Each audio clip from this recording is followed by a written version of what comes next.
정치 현안에 대한 입장과 해법을 국회의원에게 직접 들어보는 파워 인터뷰. 더불어민주당 최고위원이신 황명선 의원을 모시고 뜨거운 쟁점에 대한 여당의 입장과 또 앞으로의 계획도 들어보도록 하겠습니다. 의원님 반갑습니다. 반갑습니다. 네, 안녕하세요. 네, 오늘 첫 출연이신데요.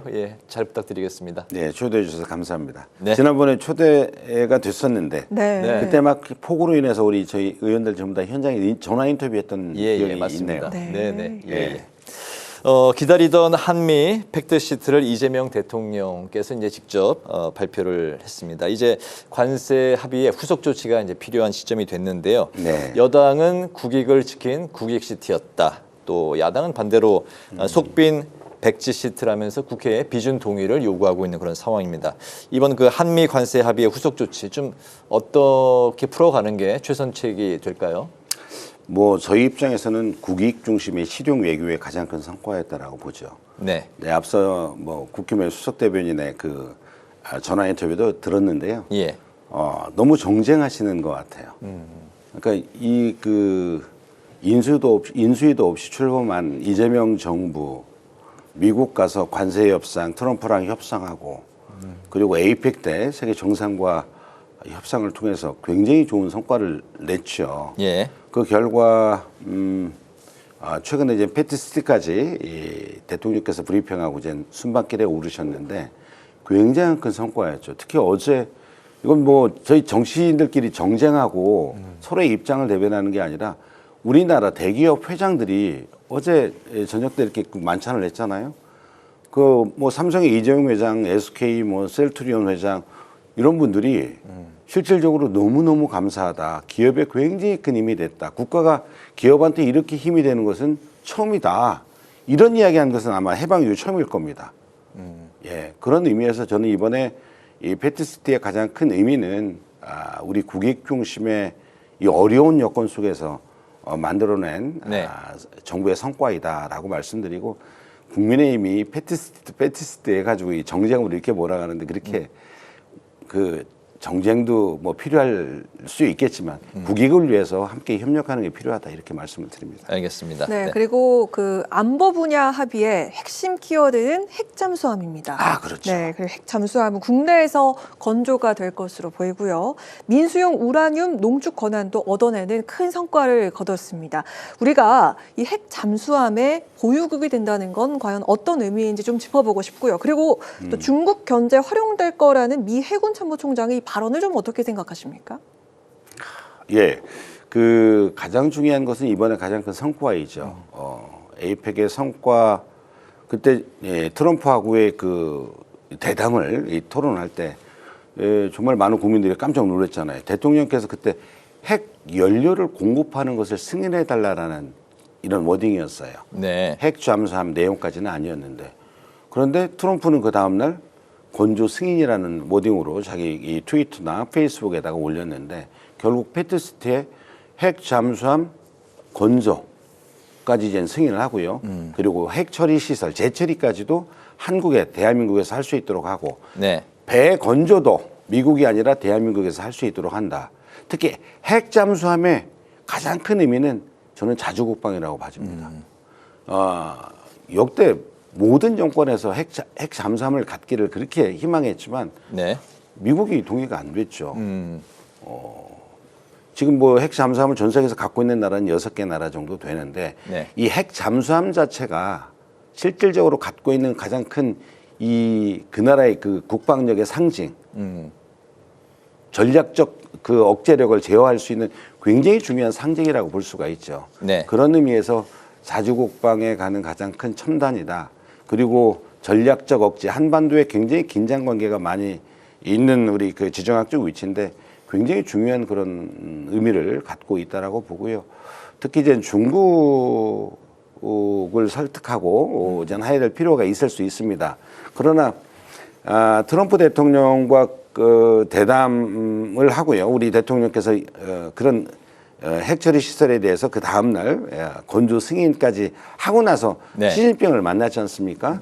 근데 시진핑 만났는데 불편하지 않았잖아요. 오히려 중국과의 관계가 윤석열 정부의 외교적 단절로 인해서 굉장히 아주 정말 한한령 금지까지 이렇게 만들어진 그런 상황 속에서도 실질적으로 시진핑 대통령이 이재명 대통령을 대하고 서로 웃고 선물 교환할 때는 아주 그냥 굉장히 프렌들리했잖아요.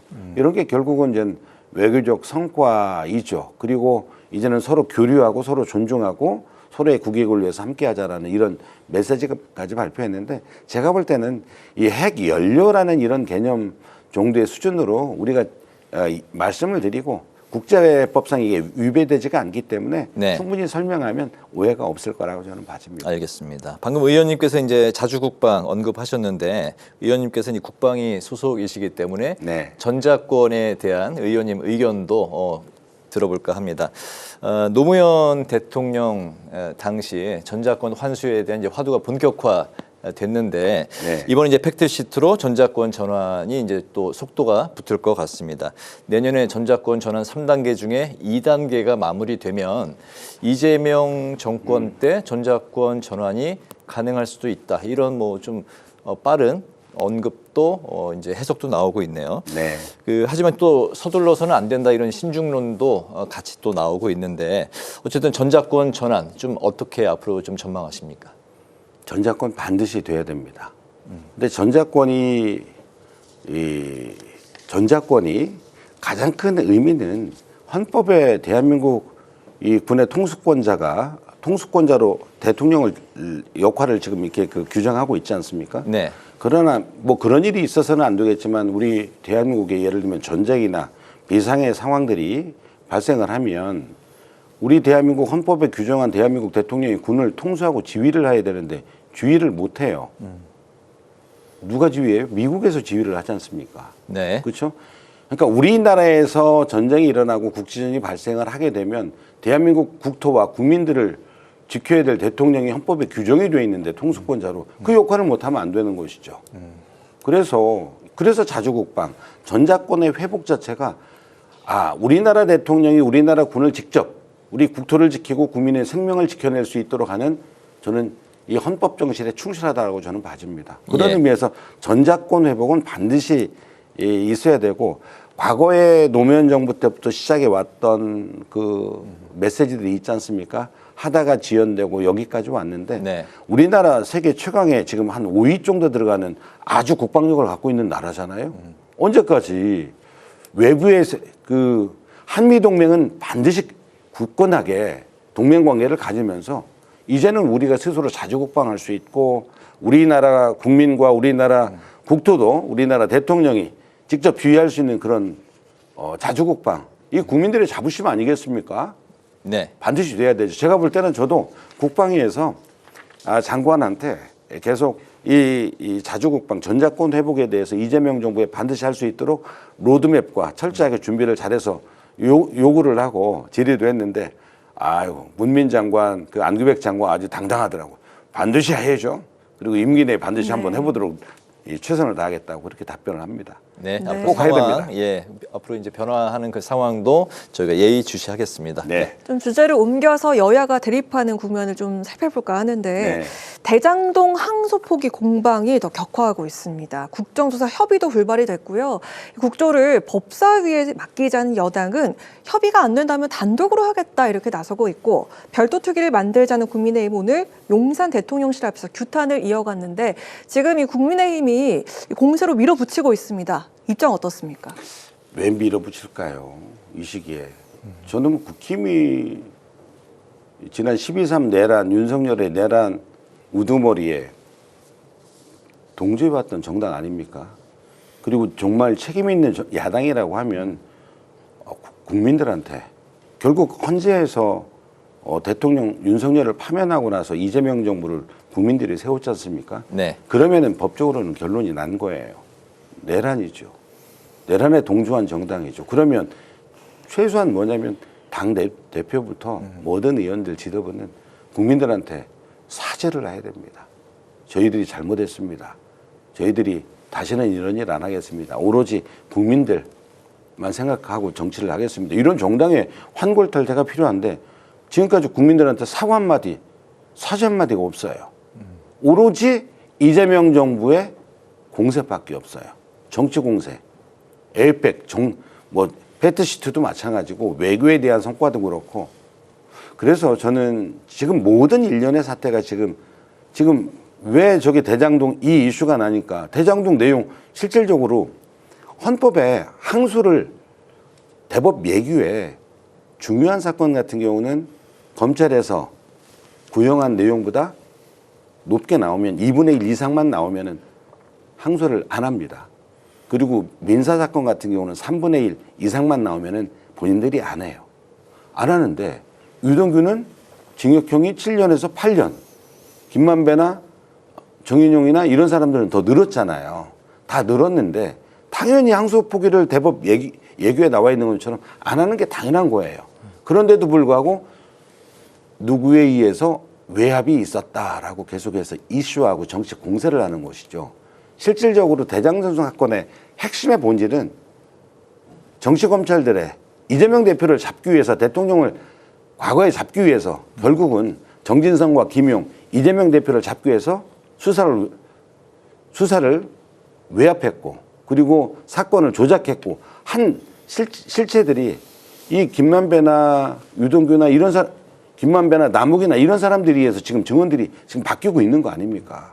지금 여기에 대해서 본인들이 할 수 있는 것은 정치적 이슈를 만들기 위해서 저는 여의도 저기 용산으로 떠다니고 있다라고 봐요. 지금 여기에다가 국민의힘이 비난하고 있는 점이 또 하나 더 있습니다. 권력의 폭주다. 이건 보복 정치다 하고 있는 게 그 항소 포기에 집단 반발했던 검사장 전원에 대한 인사 조치를 민주당이 요구를 했던 이 점 때문인데요. 이거 좀 어떤 입장 갖고 계실까요? 대부분 보면 그 세상에 이럴 수가 있습니까? 그러니까 국힘에서는 정치 공세를 해주고 본인들이 이 대법 내규를 다 알아요. 예규를. 제가 좀 앞서 말씀드린 것처럼 검찰에서 구형한 2분의 1 이상 나오게 되면 이것은 더 그 이상 나왔잖아요. 법원에서. 본인들이 알아요. 그런데 누군가 외압이 있었다라고 국힘에서 공세하니까 갑자기 과거의 친윤검사 이 계보들이 대부분의 이 일부의 계보들이 중심이 돼가지고 이분들이 정치검찰들이 이슈가 되니까 이 사람들이 그냥 아주 조직적으로 18명인가요? 검사장부터 시작해서 지청장까지 이건 있을 수 없는 것이죠. 검사도 공무원입니다. 대한민국 국민들의 녹을 먹고 일을 하는 공무원들이죠. 그분들도 본인들의 이 그 입장들이 있으면 자기의 입장들을 정확히 정중하게 표현을 하면 되는 거예요. 지금은 과거에 정치검찰하고 하는 행태라고 국민들이 지금 비난하고 있는 거 아닙니까? 자기네들 그 내부망을 통해서 계속 이슈하고 언론에 흘리고 국힘은 공세를 하고 그런 아직도 정치검찰들은 거기에 대해서 동조를 하고 네. 그래서 저는 공직자로서 저는 옳지 않다라고 보는 것이죠. 예, 알겠습니다. 이 질문이 그러니까 이제 징계까지 나오고 예, 이렇게 그래서 왜냐하면 일반 공무원처럼 똑같이 징계할 수 있어야 될 거 아닙니까? 예. 왜 검사는 왜 특별한 권한을 가져요? 알겠습니다. 관련해서 이제 국민들의 정서가 이제 좀 재산 회수에 대한 뭐 이게 범죄인들의 재산 회수는 어떻게 하느냐 이런 정서 이야기도 많이 나오는데 시간 관계상 이 부분은 예. 좀 스킵하고 네. 다음 질문이 3개가 남았는데 한 질문 한 개당 한 2분 정도씩 답변해 주시면 네, 길지 않게요. 딱 좋을 것 같습니다. 네, 감사합니다. 예, 그렇습니다. 이런 그 대립 국면에서 예산안 처리 시한이 또 이제 12월 2일로 다가왔습니다. 해마다 이제 법정 시한은 넘기고 연말쯤에 여야가 이제 극적으로 타결하는 이런 그 양상을 보여왔는데 네. 새해 예산안 처리는 좀 또 어떻게 예상하실까요? 12월 2일까지 반드시 법정기를 맞춰야죠. 걱정이네요. 그런데 예. 이렇게 오늘부터 이제 예산안 지금 이제 개수조정 소위가 오늘부터 이제 뭐 돌아가고 있지 않습니까? 굉장히 중요한데 전부 다 이 정치 공세로 지금 용산의 대통령실로 쫓아가서 지금 외부에서 지금 시위를 하고 있으니까요. 빨리 저는 국민의힘이 정말 국민들한테 사죄를 하고 정말 환권탈태해서 민생과 국민을 위해서 일하는 정당으로 거듭나겠다. 저는 이런 입장으로 빨리 돌아왔으면 좋겠어요. 네. 그래서 12월 2일까지 법적으로 이 시한 자체에 합의될 수 있도록 그렇게 적극 협력을 요청을 하고요. 특히 우리 민주당에서는 그동안 이제 내란으로 무너졌던 이 민생에 대한 회복, 경제 성장 그리고 사회적 약자, 국가의 책무들이 있죠. 돌봄, 그리고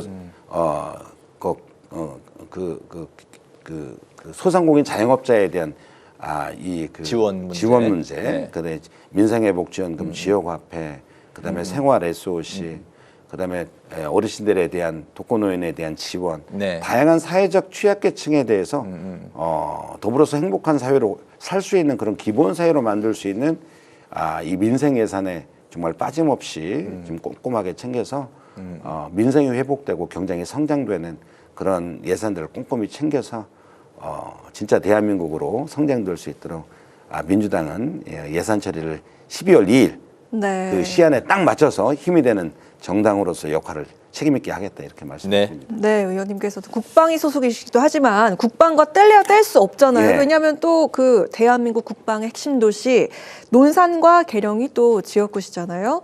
논산은 육군훈련소와 국방대학교가 있고 또 계룡에는 육해공 3군 본부가 모여 있습니다. 네. 육해공 3군 통합사관학교가 필요하다 이렇게 언급을 하셨는데 그 이유를 좀 짧게 들어보겠습니다. 이번에 지금 이제 새로운 앞으로의 전장 체계는 어떻게 변화되어 가냐면 이번에 우크라이나나 러시아전에서 지금 전쟁을 하면서 지금 방산이 이슈가 됐죠. 네. 네. 결국 이제 AI를 활용한 드론, 그다음에 그러니까 이제 무인 체계, 지금은 유인 체계인데 유무인 체계나 무인 체계로 갑니다. 그것도 AI 지능.